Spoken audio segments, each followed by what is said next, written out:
Kembali di NTV Prime, pemirsa. 11 Desember 2024 atau hari ini merupakan tenggat akhir bagi paslon untuk mengajukan sengketa perselisihan hasil Pilgub Jakarta ke Mahkamah Konstitusi. Tim Ridho bakal memastikan akan membawa bukti-bukti ke MK.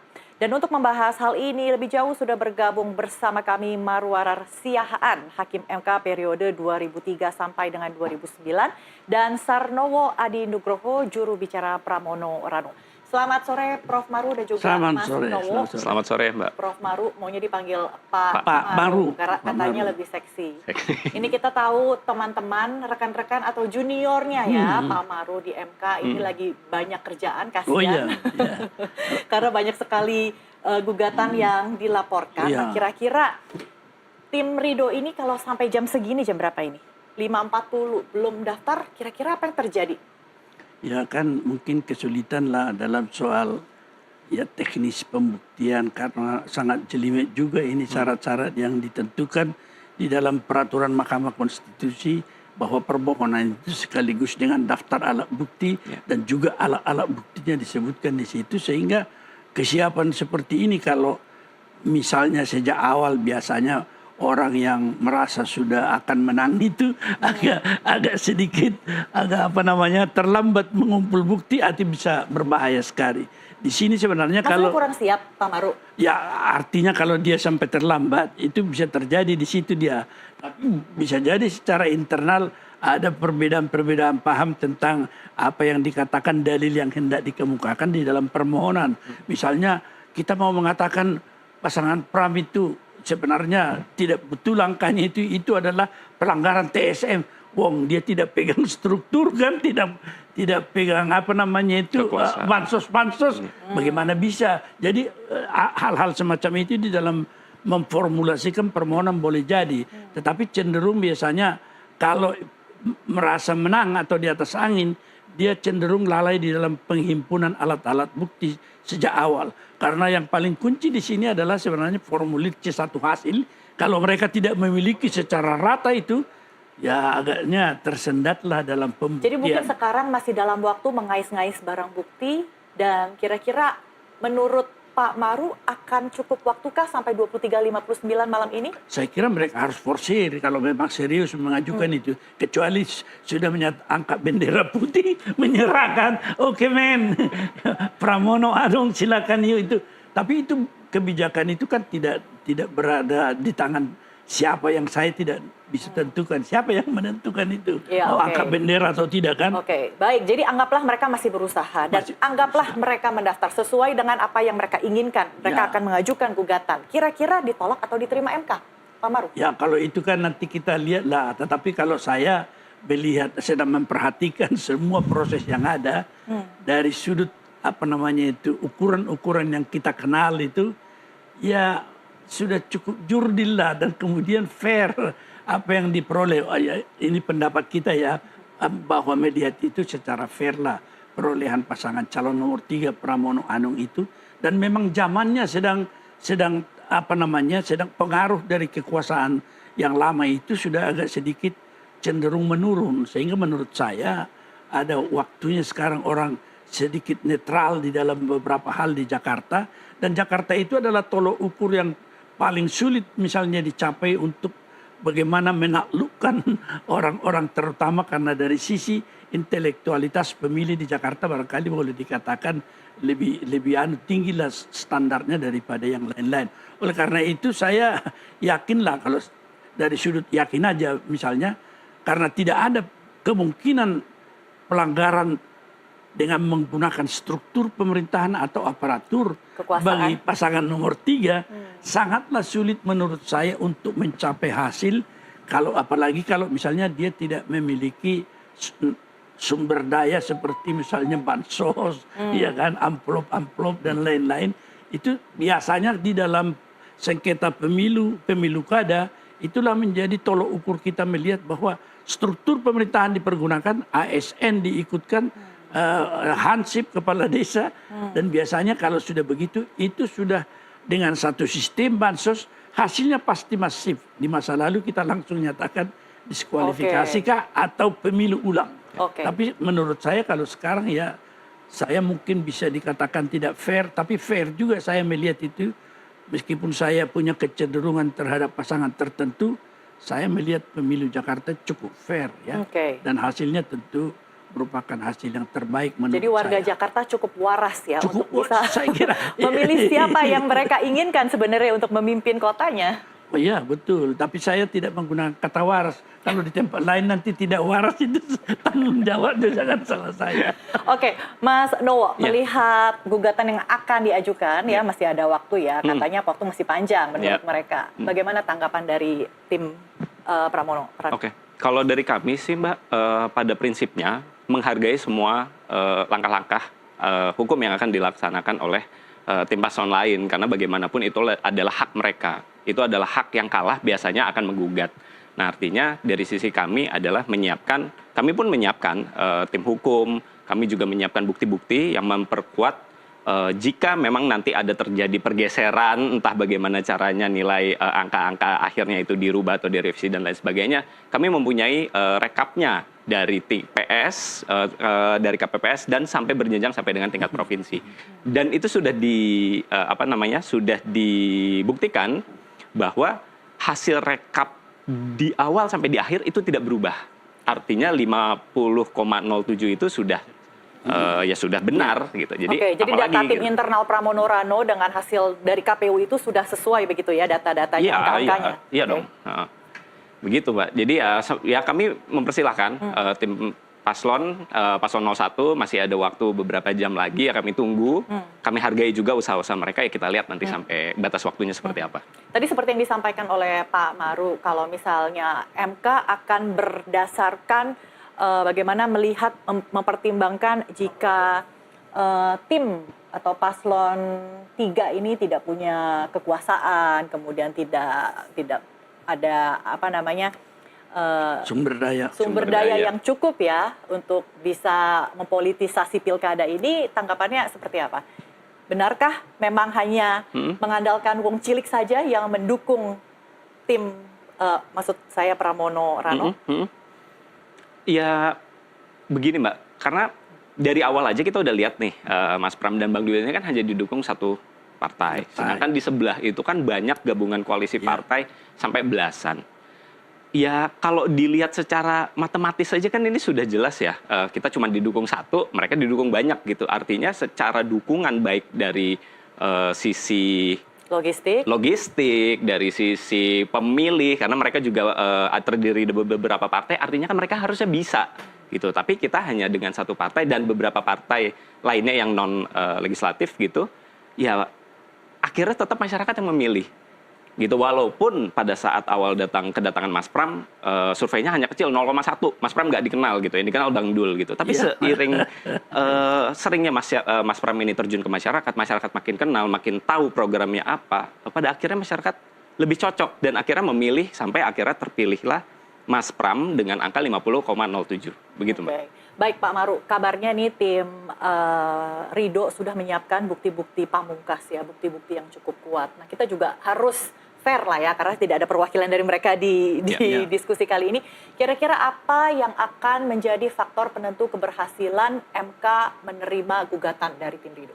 Ya, jadi seperti kita katakan sebenarnya seluruh hasil perhitungan mulai dari TPS itu yang memiliki berita acara form satu hasil secara berjenjang seperti yang dikatakan tadi itu, kalau mereka tidak memiliki saksi yang bisa mendeklarasikan secara otentik, misalnya ada kesalahan pertama di dalam penghitungan, ada juga kesalahan juga dalam penghitungan itu, semua kesulitan ini hanya akan bisa digali oleh pasangan nomor 1 nanti dari sisi katakanlah pelanggaran-pelanggaran yang terjadi dari sudut masuknya kekuatan-kekuatan penekan dalam bentuk apakah itu katakanlah tekanan fisik, tekanan mental, dan kemudian tekanan apa yang dikatakan bansos itu. Itu tentu adalah suatu hal yang sulit seperti kita katakan tadi, ya pasangan nomor 3 tidak berada dalam posisi itu menurut kita ya.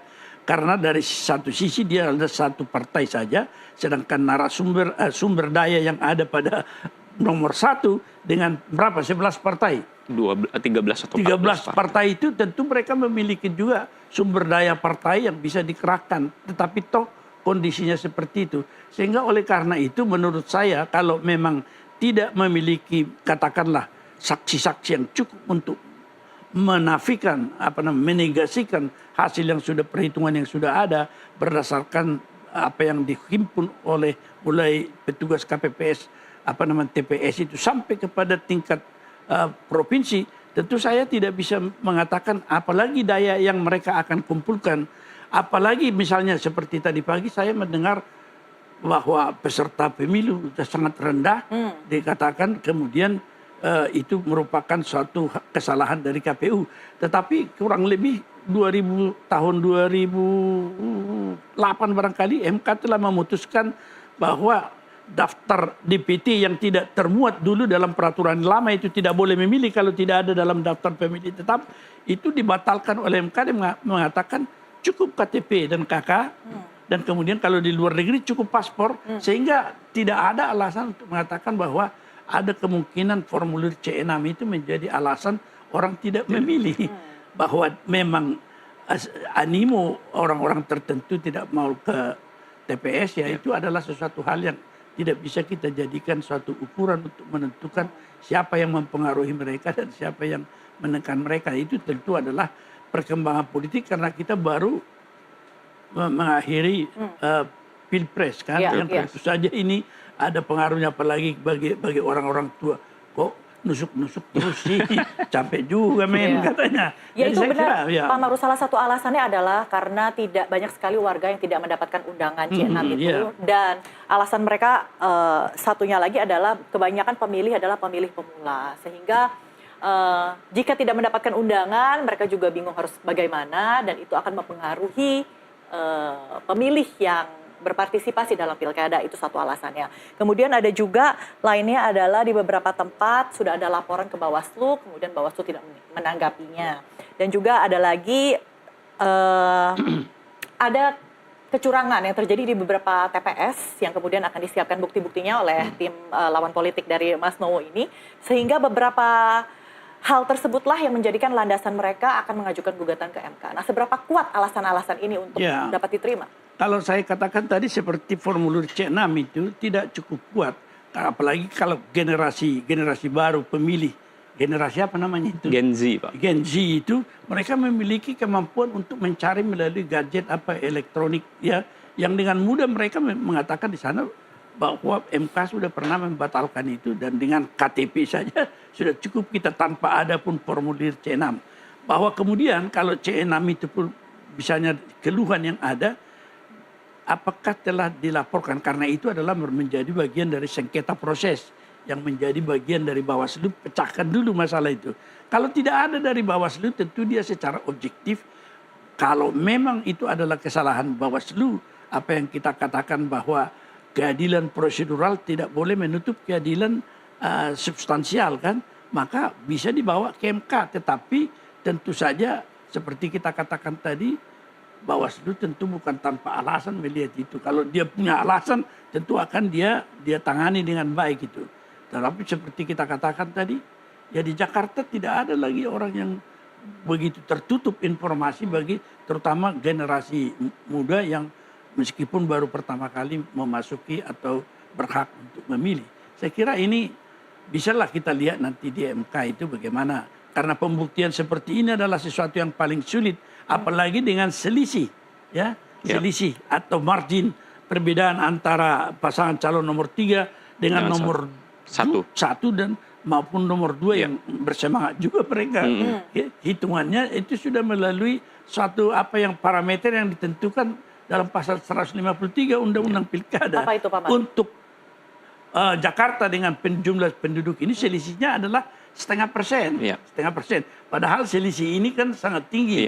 9-10%. 9-10%. Tapi sebenarnya yang hendak diperjuangkan oleh tim Ridho ini adalah selisih 0,07 itu, sehingga jika tidak mencapai 50+1, ada kemungkinan akan dilakukan pemungutan suara ulang ataupun yang putaran kedua atau apapun itu namanya. Jadi sebenarnya yang mereka inginkan bukanlah untuk berargumen terkait dengan selisih dari tim Bisa.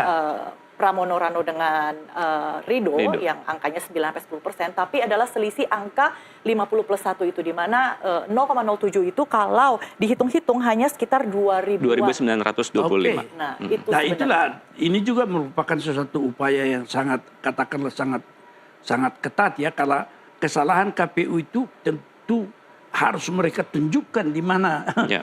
perhitungan itu yang salah. Padahal ini adalah diikuti oleh saksi-saksi, ya kan? Berapa banyak saksi dari partai misalnya yang tidak tanda tangan? Saya kurang tahu ini kan. Apakah memang 11-11-nya tidak dia walk out waktu keputusan itu diambil keputusan tentang jumlah, itu menjadi pertanyaan besar. Apakah hanya pasangan calon nomor 3 saksinya yang menandatangani hasil penghitungan?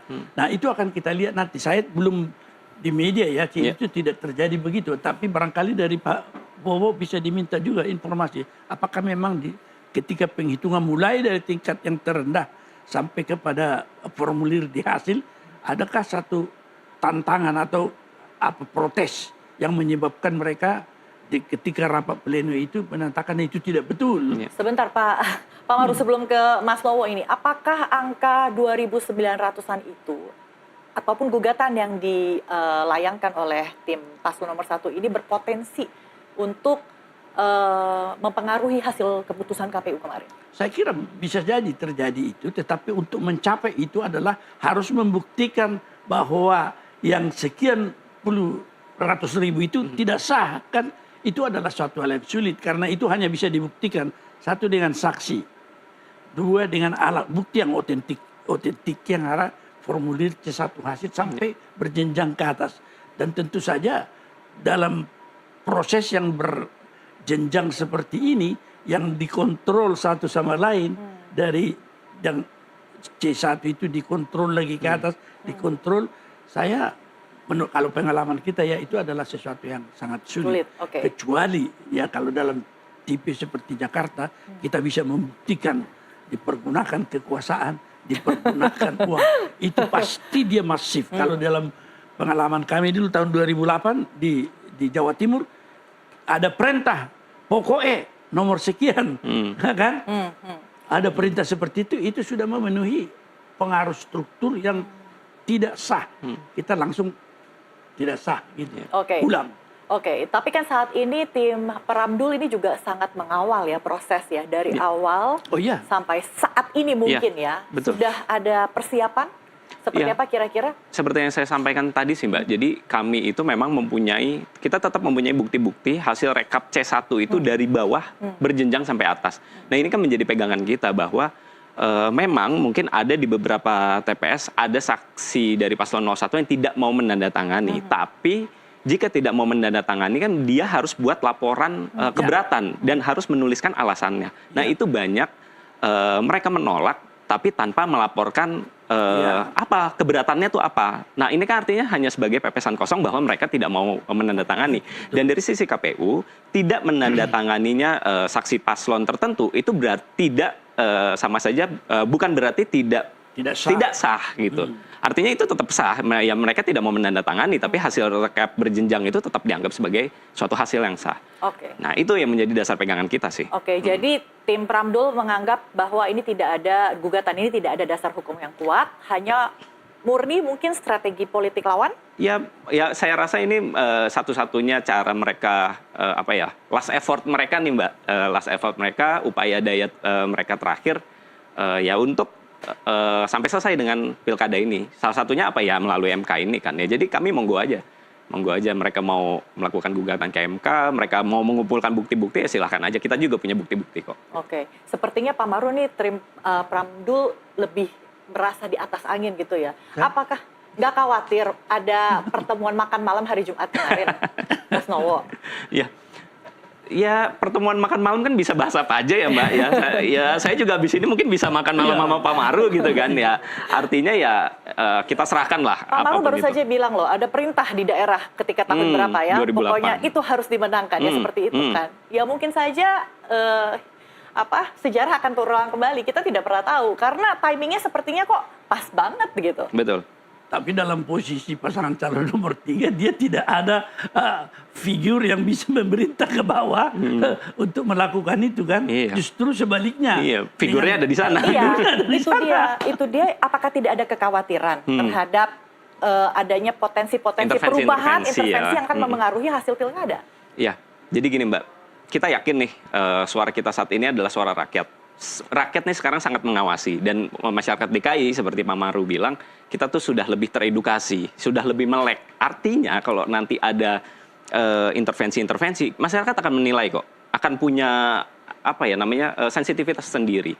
Nah, kita yakin karena ya kita yakini bahwa suara kita ini adalah suara rakyat dan kekuasaan tertinggi kan adanya di rakyat, Mbak. Jadi kita percaya diri lah untuk itu. Baik, kita akan ngobrol lebih lanjut terkait independensi dan juga integritas MK setelah azan maghrib. Pemirsa tetaplah bersama kami di NTV Prime.